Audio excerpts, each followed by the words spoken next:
Pengalaman misteri kali ini adalah pengalaman misteri dari saudara Doni saat touring dengan seorang kawan dari Purwodadi, Jawa Tengah sekitar 3 tahun yang lalu.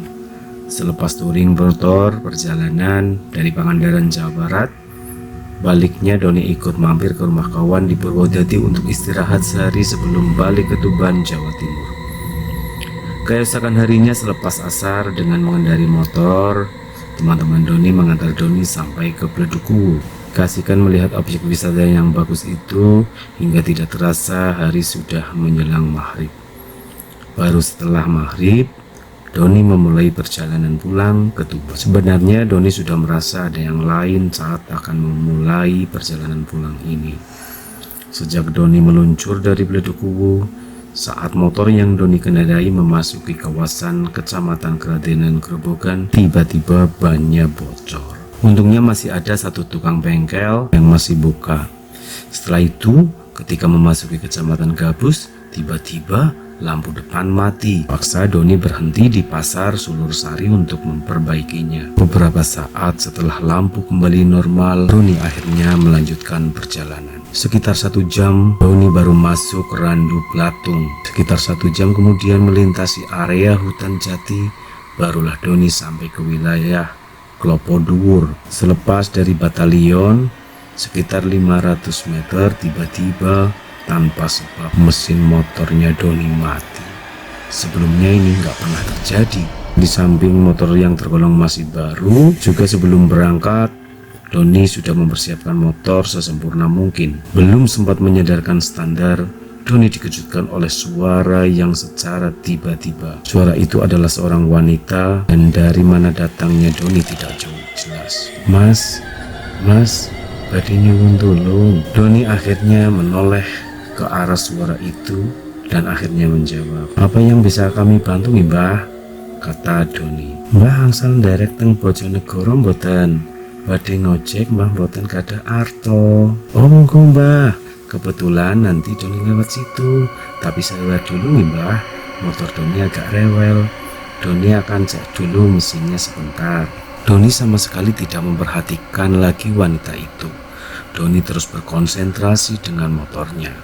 Setelah mengecek kondisi mesin, ternyata tidak ada sedikit masalah apapun. Begitu mesin motor Doni starter, tiba-tiba ajaibnya langsung menyala. Akhirnya Doni melanjutkan perjalanan. "Pegangan nih Mbah," kata Doni sambil melajukan motor. Tiba-tiba bau wangi dari wanita tua itu sebenarnya yang membuat risih, sebab bau wanginya tidak seperti wewangian pada umumnya. Namun pikiran itu tidak dipedulikannya. Doni anggap bau wangi itu sama seperti wanita-wanita yang ada di kampung Doni. Dalam perjalanan tidak banyak yang dibahas, sebatas mengingatkan untuk pegangan saja. Di samping itu Doni harus berkonsentrasi mengemudikan motor. Ketika memasuki Kecamatan Bogorejo, Blora, Doni mencoba bertanya pada wanita itu. Akan tetapi sama sekali tidak ada jawaban dari wanita itu. Terus sampailah ke pasar Bogorejo dan Doni bertanya lagi pada wanita itu, namun tetap tidak ada jawaban. Doni tepikan motor di dekat simpang tidak jauh dari pasar dengan tujuan hendak bertanya kembali pada wanita itu. Namun saat Doni menoleh ke belakang, alangkah terkejutnya Doni. Wanita yang dibonceng Doni hilang entah kemana perginya.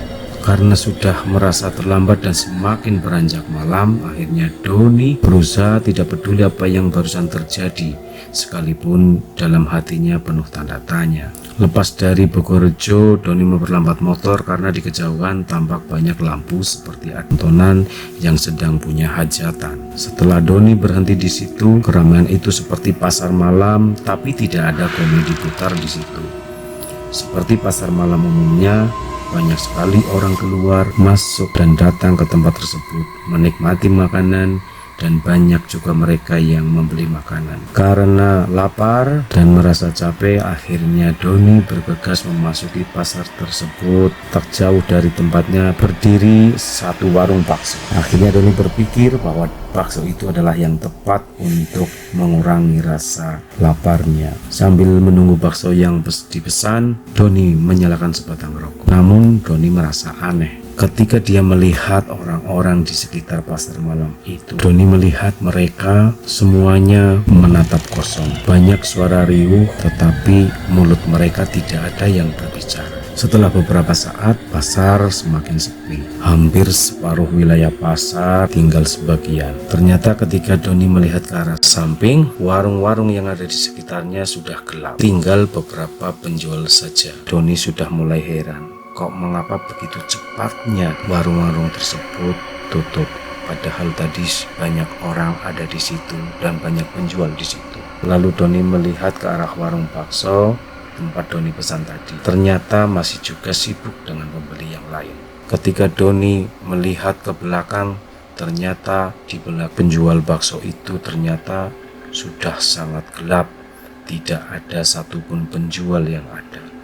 Seketika Doni terperanjat kaget, ditambah lagi sinar bulan yang tadinya tampak terang seakan-akan mulai meredup. Dengan cahaya bulan yang redup itu, Doni seketika memperhatikan di bawahnya dan di sekelilingnya. Alangkah terkejutnya Doni ketika melihat batu nisan, dan yang lebih terperanjat lagi adalah tempat duduk yang Doni duduki adalah kijingan makam. Doni bergegas meninggalkan tempat ini dan langsung menyalakan motor. Sebisa mungkin Doni berusaha tenang mengemudikan motor menuju ke rumah. Dalam perjalanan pulang, hati Doni terasa sangat bergemuruh dan terus berdoa di sepanjang jalan. Dan akhirnya sampailah Doni kembali. Itulah cerita misteri yang dialami oleh teman kita, saudara kita Doni. Semoga cerita ini bisa menghibur dan sekaligus memberi pelajaran kepada kita bahwasanya kita harus tetap berdoa di sepanjang jalan, tetap mengingat Allah Subhanahu wa Ta'ala dalam setiap saat kita, dimanapun dan kapanpun kita berada. Terima kasih.